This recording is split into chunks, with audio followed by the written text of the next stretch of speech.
গতকালকে যখন আমাদের অন্তর্বর্তীকালীন সরকার শপথ গ্রহণ করে তখন বলা হয়েছে, এবং তার পূর্বে যখন আমাদের প্রধান উপদেষ্টা ডক্টর মোহাম্মদ ইউনূস আমাদের বাংলাদেশে তার পা রেখেছেন, তখনই সাথে সাথে তিনি আমাদের ডেকে বলেছেন যে তোমরা বাংলাদেশের প্রত্যেকটি জায়গায়, হসপিটালে বা যেই যে জায়গায় আমাদের যে ভাইরা যারা শহীদ হয়েছেন, যারা আহত হয়েছেন, তাদের কাছে যাও, তোমরা খোঁজ নাও এবং এটার একটা কনক্রিট লিস্ট করে আমাদেরকে দাও, যেন এই যে মানুষগুলো রয়েছে যাদের এখন এই অবস্থা, তাদের কারণেই তো আজকে বাংলাদেশে আমরা মুক্ত একটি নিঃশ্বাস নিতে পারছি।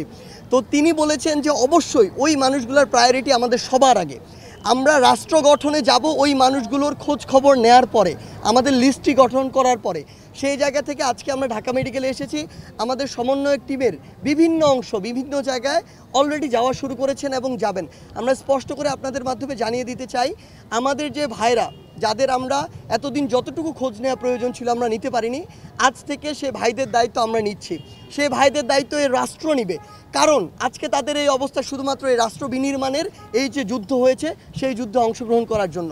তারা এই 24-এর যুদ্ধের এক একজন শহীদ, এক একজন যোদ্ধা, এক একজন তারা তাদের জায়গা থেকে নেতা। আমরা শুধু এগুলো সমন্বয় করেছি, কিন্তু তারা জীবন দিয়েছে বলে আমাদের রক্তে ওই তাড়নাটা এসেছে যে না, আমাদের কিছু করতে হবে, আমরা রাজপথে নেমেছি।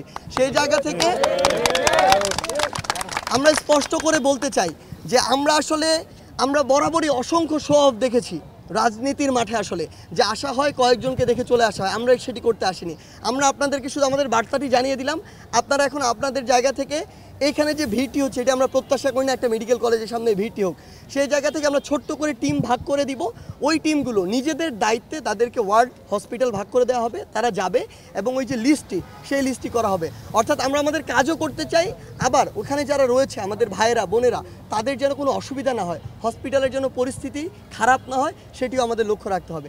সেই জায়গা থেকে আপনাদেরকে ধন্যবাদ, এবং আপনাদের কাছে আরেকটি চাওয়া আমাদের, আপনাদের কাছে যদি এরকম কোনো তথ্য থাকে যেই তথ্যটি দিয়ে আপনারা আমাদেরকে সহযোগিতা করতে পারবেন, অনুগ্রহ করে আমাদেরকে এটি দিবেন।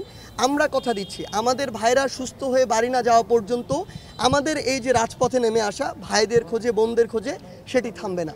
ধন্যবাদ। একটা প্রশ্ন ছিল। আচ্ছা, আমরা এখানে কোনো কোয়েশ্চেন অ্যানসার নিচ্ছি না। আচ্ছা, আমরা কোশ্চেন অ্যানসার এক মিনিট ভাই, এই সবাই একটু মাস্টার সরে নেন যাতে সবাইকে দেখা যায়, কারণ এই ক্লোজ ফ্রেন্ডে সবাইকে পাওয়া যায় না। আমরা রিপোর্টাররা একটু সরে যাই, ছবি নেবেন। মাস্টার সরে সবাই মিলে। আচ্ছা, একটা মাস্টার ঢাকা মেডিকেলে যাদেরকে পেয়েছেন শুধু সবাইকে গুলিবিদ্ধ, তাদের টাইপ অফ সিমটমটা কি আহতদের একটু বলবেন? অধিকাংশই আমাদের হচ্ছে এখানে গুলিবিদ্ধ পেয়েছি, এমনও পেয়েছি পিঠ দিয়ে গুলি প্রবেশ করে বুক দিয়ে বের হয়ে গিয়েছে, আবার দেশীয় অস্ত্রের আহত ছুরি দিয়ে বুক ছিঁড়ে ফেলেছে, এমনও পেয়েছি। মানে এগুলো দেখে আসলে ঠিক থাকা সম্ভব। আমরা